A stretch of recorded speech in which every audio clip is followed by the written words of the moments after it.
Oh, the woes that are happening at Pro Circuit Kawasaki. What is going on with their injury list as we head to outdoors at Parla this weekend?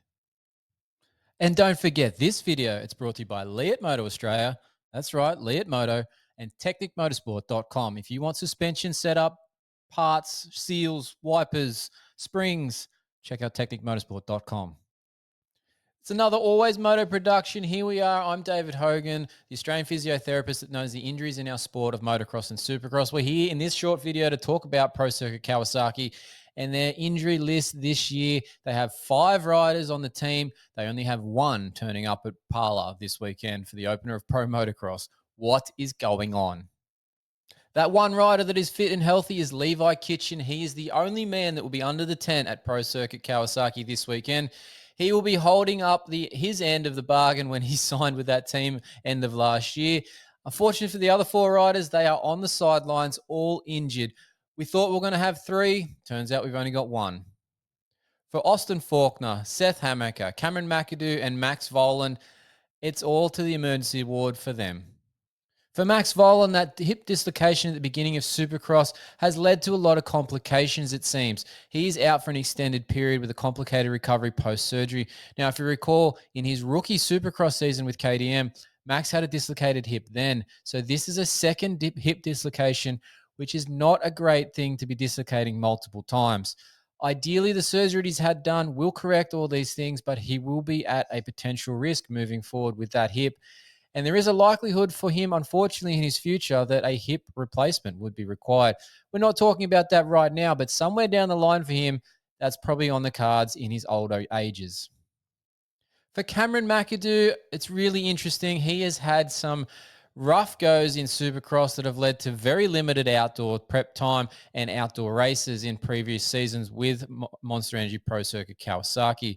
It seems this year is no different. Cameron Mcadoo was coming off an injury, a scapular fracture, and a rotator cuff injury that left him out of the Supercross title hunt at the end of the season there. It seems that a setback has caused him to miss the start of the motocross season yet again. Now, what is that setback? Is it a case that he's had another crash and either retorn the rotator cuff or refractured the scapula? Or is this a cover up for a different injury that's an all new injury from another crash that's occurred during this preseason prep for motocross? We don't know at this stage. Unfortunately, the Kawasaki press releases aren't exactly the most detailed things in the world. We'll have to wait until we have more information that's worth talking about here in the Always Moto production section here on the YouTube channel. For Seth Hammaker, it seems to be a continuation of a practice crash that leads to him being roughed up, that misses a race or 2 here or there. He seems to have had a practice crash this week in the lead up to the opening round here in Parla. He was on track to be there. He was going to be probably one of the fitter guys for Mitch Payton so far this season. It seems that that's not the case, and he's going to miss at least the opening round. Again, limited details from the press release as to what was injured, whether he's undergoing further medical review, whether he'll be able to line up next week. We don't know at this stage. That's all we got. It sucks, but that's what I've got to talk about. We will bring you more information as soon as we find out more details on what is actually injured for Seth Hammaker. And then there's Austin Forkner. Austin Forkner has had a terrible run of injuries of recent years, from getting bumped off the track by Jet Lawrence and causing a collarbone fracture, to crashing on a start line in the first race of the season and tearing his ACL, to flying off the track in one of the more spectacular crashes of this season, Supercross, leading to multiple back fractures and other things that are responsibility of a potential contact flying out of his eye, leading to having laser eye surgery. At this stage, we're hearing that there are some other issues that have been found that are preventing him from racing. What those are, we don't know just yet. How long it will take, we don't know just yet. What do we know? That's it, sorry.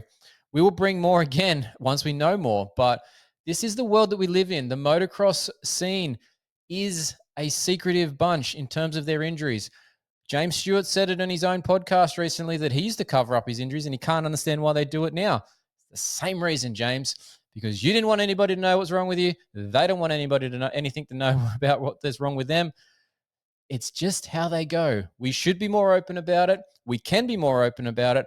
I can talk about it more intellectually here if you give me the chance with some information, But if we've got nothing, this is where we finish up. For now, we're just looking at one green bike in the 250 class for Monster Energy Pro Circuit Kawasaki on track. Maybe we'll have more later in the year. Maybe we won't. Be a bit of a big investment lost if they only have one from the majority of the season.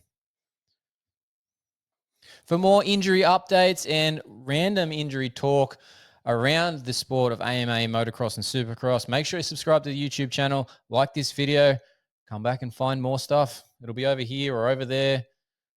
Check it out. We do some pretty interesting stuff here at the AlwaysMoto YouTube channel.